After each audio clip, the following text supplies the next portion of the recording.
Hi, boosters. Welcome to the Boosted Volunteer. Today, we're going to do a webinar on Booster Club communication. This is really a foundational topic for booster clubs. Communication is really the bedrock of everything that we do in raising money, getting volunteers to engage, and getting the fans out to your event. So, let's get started. If you join our webinars live, we send out notices once a month to invite you to those.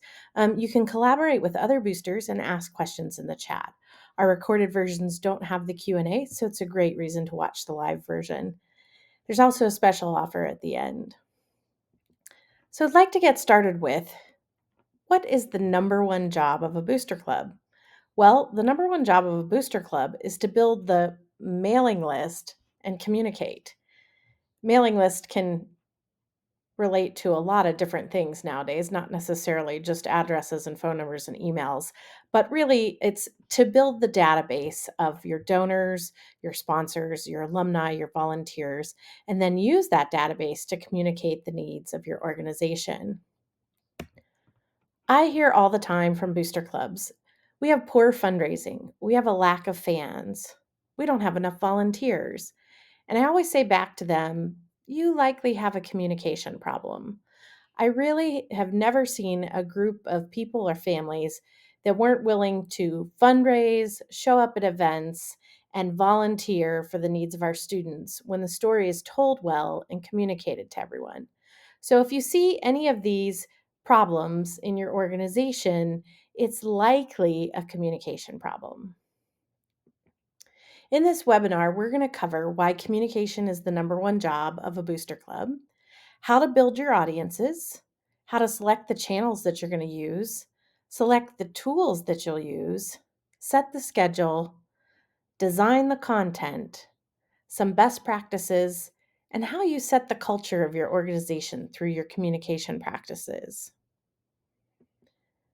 I think this visual really lays it out well, that communication is the foundation where we start the support of our students in their activity. So, the emails that you send, the apps that you use to communicate, social media, your website, all of that is getting the message out about what the students are doing, how they're doing it, and what their needs are. If you do a really good job with that foundation, your engagement gets a really good foundation. So, by engagement, I mean things like fundraising and volunteers and fans coming out to your events. And if you've done a good job in communication and you've got great engagement, then your students are really well supported in their activity. So the goal is to tell the story, define the need, create the buzz around the program, and support the students. If you've ever noticed when a school is going to the state championship or there's something where the community has really gotten involved, it always is almost magical. It creates this awesome buzz, and people get so excited to support these kids out doing the things that they love to do. Well, that's your job as the Booster Club, is to create that buzz even when they're not going to the state championship. Let's talk about audiences. In a booster club, I think that there's two different audiences that require different communications and different tools. So the first is your internal audience. These are going to be the active participants in your booster club. So you're going to start with your director or your coaches, your parents of your students. I always like to include the students. I'm a Montessorian by nature, so I think the students should be involved. And your booster club members. These are the people who are in the day-to-day, down in the trenches, doing the detail work of your activity or sport or band. And so they're the ones that are super involved. And you're going to communicate with them a lot more frequently and in different ways where you're going to communicate with your external audience. Your external audience is your extended family, your grandparents, your neighbors, your friends, your sponsors. You're going to want to keep up with them and make sure that you're reaching out to them often. Alumni. I say to this day, I have never been asked by my former booster club to donate. And if they asked, I would never say no. Always reach out to your alumni and your local community. So the first step is how to build the audience. I like to think of this step as the battle for the lists. And I imagine like putting on an army helmet and we're going out and we're going to really have to fight people to get these lists. Well, if you run a booster club and you've ever tried to get a student list or a parent list or some kind of list from your school district or your coach or some other an old booster member, this is really what it's like sometimes. So here you are, you're just trying to run this organization to do the support, and you're just fighting for some names and some contact information. Well, it's really the biggest job that you will tackle as the leader of the booster club. How to get this information, how to set up a system so this information flows into your organization. And there's lots of different ways to do it. If you're lucky, your organization will give you the list. And this is typically generated from a school district database or the coach sign up sheet or something like that. And that's going to give you the contact information of your booster club members. In some cases, your booster club may not be open to everyone who does the activity, but rather may only be open to those who pay to join the booster club. And in that case, you're going to be working with like QR signups and registration pages. So you'll want to make sure that those are available so that those people can find the booster club. And then you're going to want to really promote those pages as well. You'll want to offer a subscribe feature. This is a little different than the registration. These are people from your external audience to get on your mailing list. So if grandma really wants to know what's happening in the marching band, she can go to the website and subscribe, which is different than mom going in and registering for the booster club. And then you may even want to send out invitations to join. This may be to people such as sponsors or your alumni or general community members. As we continue the battle for the list, there's a few ways that you can get these contacts into your system. So the first way is you've got the list, so now you're going to import them into your system. You can create a registration page like we talked about, or a subscription, and we'll think of that as grandma's list. And then as you do all of these things, you're going to want to think about grouping these audiences into different categories.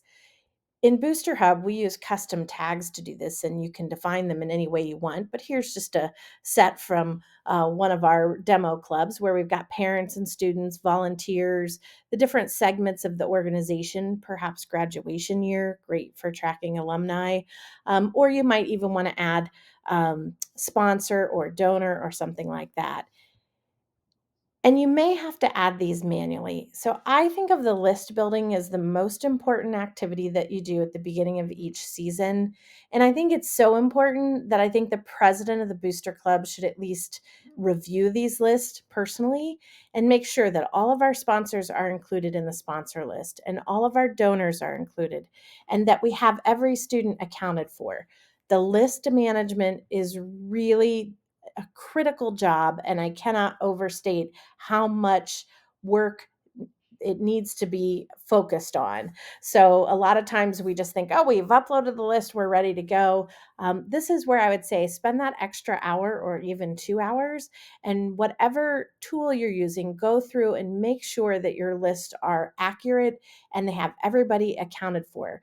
It's going to save you so much time throughout the season if you get these lists right at the beginning of the season. An old marketing adage is that a customer must interact with your brand 7 times before they'll make a purchase. In the Booster Club world, I think of this the same way with fundraising and volunteering. If you want somebody to volunteer, they're going to have to hear from you 7 times before they'll volunteer. And in today's digital world, with as much information as thrown at parents on a daily basis or anybody on a daily basis, this is really probably more like 14 or 15 times. So you want to make sure that you're communicating with your audiences across various channels and various methods to make sure that they're seeing that information.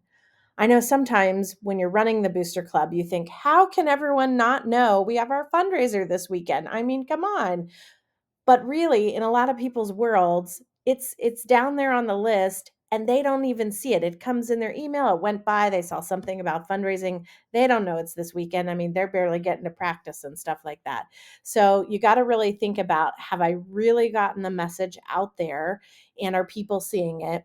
And even though I know about it and all of our board knows about it, there's probably a lot of members of our booster club who aren't even aware that we need help this weekend. So here's a sample for a campaign or big fundraising event of what this rule of 7 might look like. So you're going to send an initial email announcement, then do some social media, a text reminder. You're going to put it in the newsletter. You might follow up again on social media and do a countdown, send out a direct request for volunteers, and then a final push across all the channels. So this is how we see that 7 look. And again, I would probably say it's 14. So I would almost want to double these, especially if it were a big event or something where, 75% of our fundraising for the year happens at this event. You're really going to want to push it out there. So let's talk a little bit about the communication channels. We've got email, of course. SMS has really come up on the scene in the past couple of years as a really useful tool. So you want to make sure that you have some capability to do SMS. You should be using an app. If you're only using an app for texting or something, that's fine, but you need to have an app that allows direct communications, direct instant messaging, and push notifications so that your members can get announcements and things like that. That's really important. You'll also want to use social media. It depends on your program on which social media you'll want to use. Of course, the most popular with the students may be less popular with the parents and vice versa. So you need to check and see which channels your members are using and be on those channels. And then most importantly, don't forget about in-person communications. If you have an event or the opportunity in person to address your internal and external audiences, you'll want to make sure you use that opportunity very well. So, for instance, if you have a beginning of the season meeting where all parents have to attend, you're going to want to use that opportunity to encourage people to get on the app, to sign up for the email, to do those sorts of things. So, really take advantage of those in-person events and think about even when you have your regularly scheduled events, your performances, or your games, that you're doing some sort of in-person communication to keep reminding all of those internal and external audiences of your needs. So let's look at the various channels and how they work and some do's and don'ts. So chat and SMS really have the most read rate. Their rates of being read are higher than all of the others or any kind of in-app notification. They have a 55% open rate, which means people actually opened it and read it, but they have a 100% viewed rate, which is pretty amazing, especially in this world. So you're definitely going to want to be able to use this type of communication.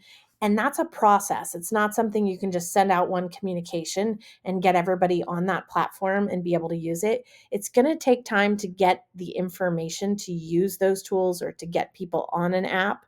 So think about that. Email read rates are only about 20%. However, the 20% that do read are usually very active in a booster club. This probably aligns with the 80-20 rule, the 20% of the people that volunteer. There's zero inbox people. I'm one of those people. I have to read every email that comes in, which means you only have to send it to me once, but you're probably going to have to send it to a lot of other people more times. So even though the email read rate is low, you're going to want to make sure that you send emails, because for the people that they work for, they're still very powerful and one of the most effective forms of communication. When we look at organic social media, so we're talking about Facebook and Instagram, TikTok, Twitter, all of those, maybe even Snapchat, the organic social media read rates are going down. So, unfortunately, as an organization, if you have a page, particularly on Facebook, and you used to post a lot of updates on there, because the way the algorithm has now changed and so many sponsored posts are put first, that organic content doesn't get shown to the members as often. So, you can put a post on your Facebook page, and even people that follow your Facebook page may never see it, just the way the feed algorithm works. If you do have video or photos, it does help, but you have to have some engagement on those posts to really get it to show to more people. So don't depend on this method of communication as your only one, because you might run into some problems. As I mentioned, in-app communications are similar to chat and SMS, very high read rates. They have those push notifications that go across the phone. Some of the things that enhance those are photos and emojis. So they found that emojis and photos cause people to read the information more often. So be sure to include that. It's also a great way to tell the story of your booster club, because our kids are out there having fun, right? Here's some do's and don'ts on these same channels. For SMS, it's a great method. It's the most read method. However, if you use it too often, it will damage your readability. So people will opt out. They'll stop reading the messages. So we recommend using SMS only for time sensitive information. I typically tell boosters there's 3 times a year you should use SMS, or 3 times a season. The beginning of the season, you should use SMS to get people on your app, to get them on the communication tool that you're going to be using. Use SMS then during the season for urgent updates and emergency updates. These are things like the weather is bad, so the bus is running late, or critical information that you're trying to get out to your members. And then, if you've done a good job and you haven't abused SMS, you can use it maybe 1 to 2 more times. And I recommend using that for your largest fundraiser. Send a text out that say, hey, we really need your help with this fundraiser. Here's why, here's our goal. And it'll be more effective than if you're sending text messages about everything. On email, you'll definitely want to use an email service. The deliverability of email has really changed in the last year. And if you're not using a service that has gone through all of the processes to make sure that it's not spam and it's a verified sender, your emails are not going to get delivered, especially sometimes from a free Gmail address. Those can be seen as spam or junk more often. So you'll want to use an email service that has the SPF and DKIM processes completed. You'll never ever want to send CC to a large group. I see this happen all the time in booster clubs, where you get the list and you put everybody in a CC, and now there's 450 people in a CC on an email, and then somebody hits reply all. I just saw it last week in a community email for our local airport, and it was a disaster. So never do that. On social, you don't want to post specific details about things like location or practice schedules or things like that. It's just sensitive and security reasons. You'll want to not put that on social media. You do want to celebrate your program achievements on social media. That's probably one of the most important places to do that, to try to garner that external community support. You'll want to tag school districts and other local organizations and any direct contacts that you've worked with on your achievements. That's really important and a great way to drive your social media. On the app, the single most important thing that you have to do with the app is get everybody on it. So you have to look at that as a process. It's not a one-time deal. You put up the QR code at the meeting and you say, okay, everybody on the app. And then next thing you know, 100% of the people are on the app. It's not going to work that way.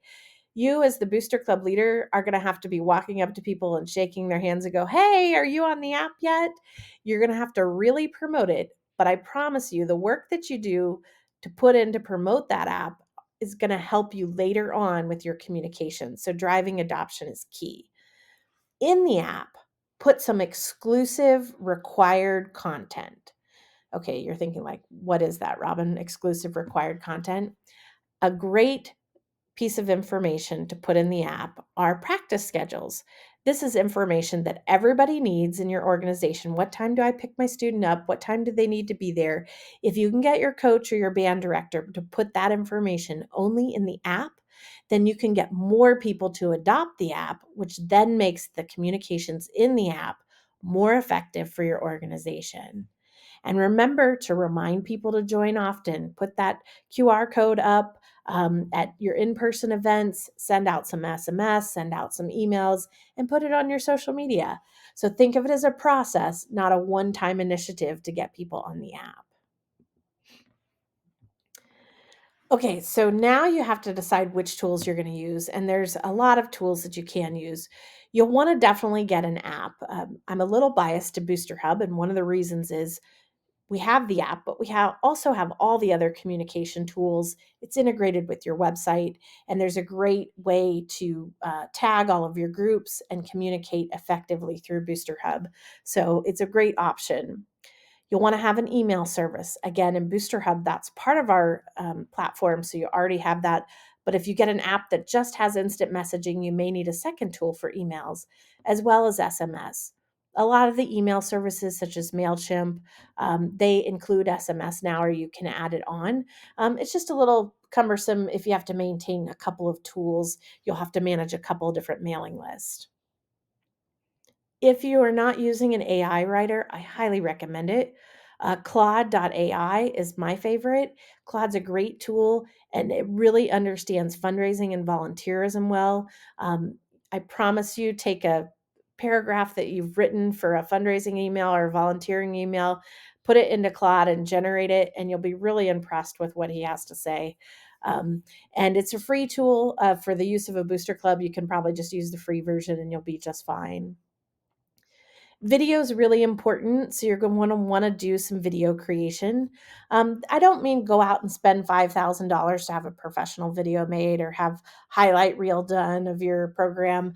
Organic video, just a quick 20 to 30-second snippet, is more effective than professionally produced video. So go out with your phone, walk and talk around the track while the kids are practicing and say, hey, we need to raise money for these kids back here, and this is why.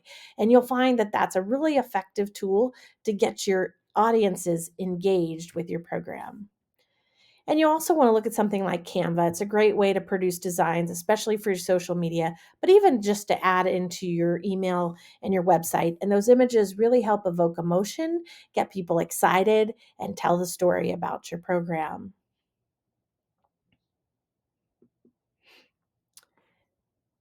Being consistent with your communications is one of the most important things you can do. So you'll want to set a schedule. You can put it on a calendar and you can say, on these days, we're going to do this type of communication, and on these days, this one. And I would plan it out 1 or 2 months ahead or even by season. The nice part about a booster club is you do the same thing every year. It's seasonal, right? So we're always going to send our fundraising email on a similar date. We're always going to send our recruiting email on a similar date. So you can schedule that out ahead of time. Again, you'll want a regular posting schedule and you'll want to coordinate that across all the channels. So, Sunday might be email night, Monday might be social media day, Tuesday might be our app communications, and then Friday, a combination of both. So, you want to set it according to your program. Here's a sample weekly schedule. On Monday, we give a week ahead preview. That might be an email.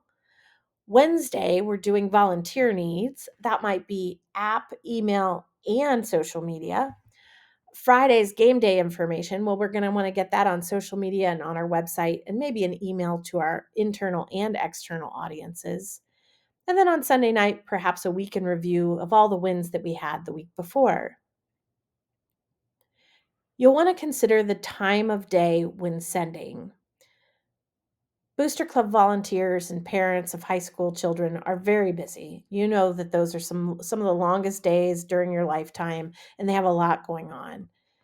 We have found here at BoosterHub, because we work with the same audience, that around just after breakfast but before lunch is a really good time. So maybe the 10 a.m. local time.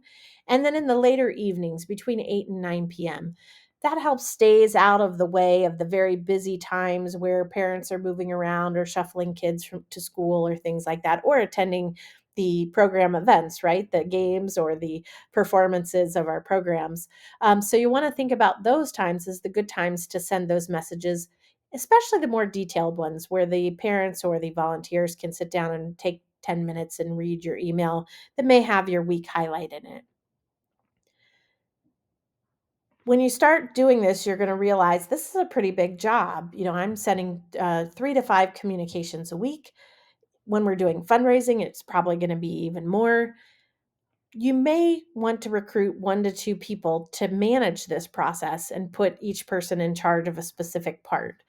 This will really help put the burden of the workload across several people. But if you think about it, if you're communicating well, then all the other jobs in the Booster Club get easier. Now let's talk about designing the content. So, the most important thing when you're designing the content is to tell the story.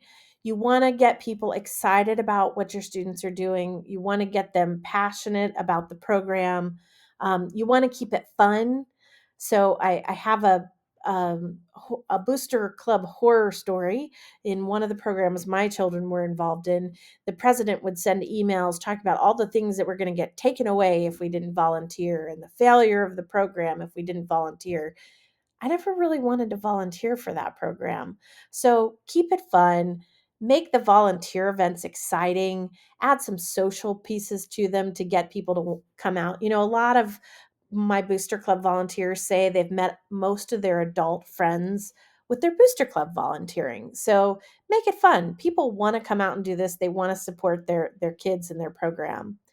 Make the information easy to find. Again, putting it on multiple channels, getting people in the right communication places at the beginning of the season helps. And create some standardized formats. We're going to look at a couple detailed formats here in a few minutes. But, create 4 or 5 layouts and then share those with the volunteers that are running your communications and make sure they follow the same format each time. Then that way the members get used to seeing that information and they know, okay, I can go to point 2 and find out this information. And use images and video as often as you can. It really helps evoke that emotion and get people really excited about the program. Now let's talk about storytelling. So in 2020 was the year of COVID, and I was the president of our local volleyball booster club. We quickly realized that our fundraising that year had the potential to be zero. We weren't even sure we were going to have a season, but we did end up having a season. And actually, our costs that year ran a little bit higher because we had some unexpected things that we had to pay for, such as video streaming of our events because a lot of people couldn't attend. So we were so worried about the sponsorships that we decided to have our teams go out and make videos for the companies that had sponsored us. So our girls went out in small groups to the local businesses and created a series of 1 to 2 minute videos about these different businesses. The kids and the students are really good at this. This is the TikTok generation. They've been making 1 to 2 minute videos since they were 5 years old. So, what the girls put together was awesome. And they came back with these great videos that highlighted our sponsor. Our girls were in their uniforms, their faces were on there, they were smiling. And it created a buzz in our community so much that we had sponsors calling us and saying, we would like to sponsor your program. It was a record-breaking fundraising year in a year when we thought we were gonna do zero. So tell your story, get your students involved, show pictures and video. That's really gonna be helpful. Regular updates and sending that story out, create an emotional investment in your organization. Photos and video increase the engagement by 65%. When you show videos and you highlight sponsors, guess what? Other sponsors are going to call. Highlight volunteers, guess what? Other volunteers are going to call. Highlight donors to a fundraising campaign, guess what? You get the idea. And this transparency of showing what we're doing, the work that we're doing in the Booster Club, and how we're raising the funds and that it's going directly to the program, it builds trust and encourages participation. And it also helps build that culture of fun and appreciation for our program. And again, the students tell the story the best. So if you have the ability to get your students involved, it's a great way. And let's be honest, it's a really great life skill to have your students out there creating some of this content and understanding what it takes to raise this money to support their program. This is my measurement for whether or not you've told your story well enough. Your competitive program should want to donate to your fundraiser. That year we did those videos for the volleyball program. A mom from our arch rival called me and said, "You guys are doing such a good job with your fundraising and your sponsorship that I want to donate to your program. And let me tell you, these were not teams that got along. So if your competitive program is telling you you're doing a good job and they want to donate, you've done a good job. You've reached the communication pinnacle. Here's some samples and some structure of some standard communications. So we've got a monthly newsletter here, and this would really be for our internal and external audience. It's got some highlights of our program, upcoming events, volunteer spotlight, a fundraising update, how you can help, a photo of the month, and save the date. So you could send this to both audiences, your internal and your external. In email would probably be the best format. Your weekly newsletter, this would go mostly to your internal audience. It's going to have the detailed information that's happening during the week, urgent needs, and perhaps any quick links that need to be shared. So you can see the difference. You can also see how the structured format is really helpful so that people can quickly find the information. And let me tell you, your sponsors, they're going to be looking for their names in some of this monthly update stuff. So it's a great way to recognize them and get their name out there. Here's a sample of a fundraising email. Again, similar structure. Show your goal and your impact. Talk about the levels of support that are available and give them a link to donate. Please use a link to donate. If you're sending a digital communication, do not send a QR code. QR codes are for scanning something in person. Links are for digital communications, so please do that.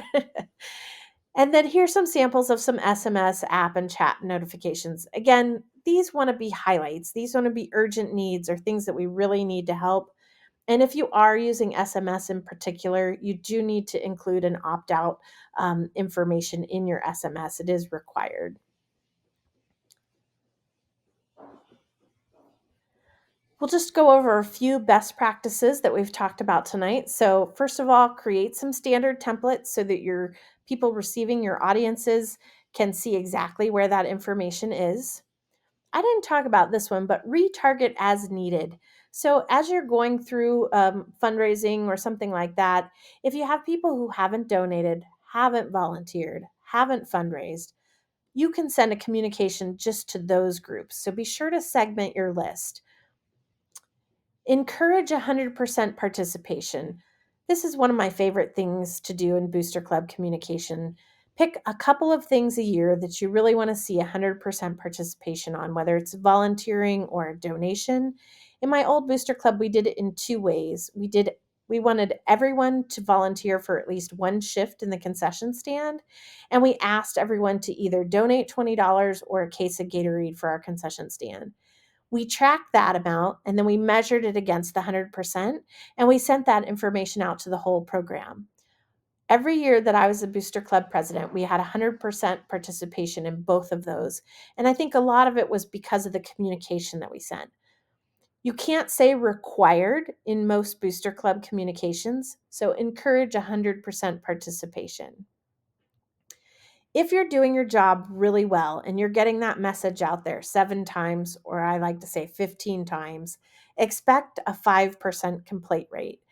Honestly, that's going to come from those of us with zero inbox. And we're going to say, listen, Susan, I've gotten that message 5 times, but that's because I've read all 5 emails. So consider that a success, not a failure. If you hear from about 5% of your members that you're seeing the communications too often, that's exactly where you want to be. Celebrate your milestones. When your program does something well, create that buzz. If you create that buzz this year, it'll help you even going into next year. Use metrics to show that it matters.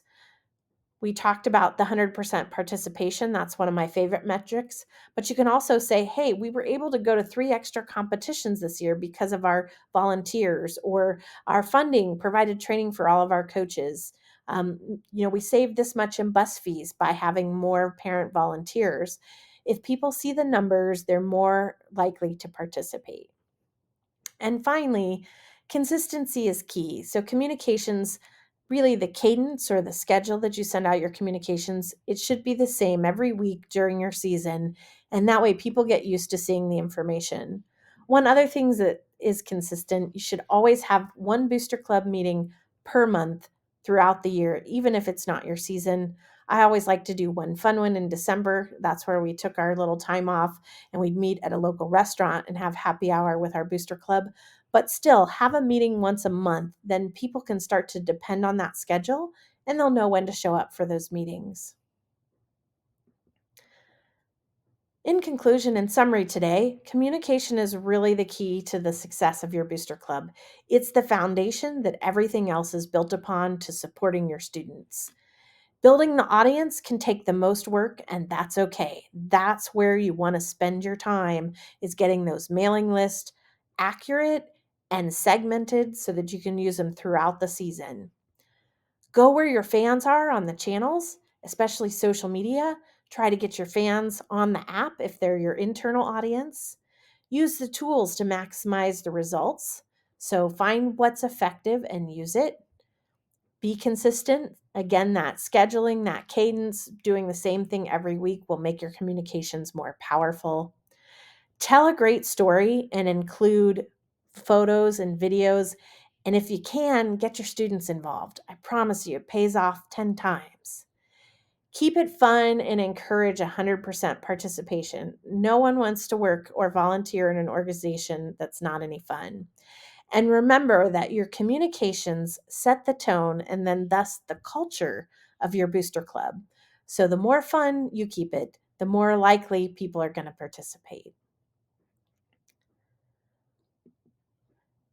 You can find more resources about how to run your booster club in our Boosted Volunteer community. We're on Facebook, YouTube, and LinkedIn. Of course, if you'd like to take a look at BoosterHub, the Booster Club software that helps coordinate all your activities as a booster club, it's at boosterhub.com.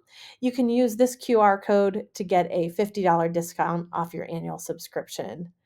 Thank you so much for joining us on this webinar. We look forward to seeing you next month, and we hope you knock it out of the park with your Booster Club communications. Have a great night.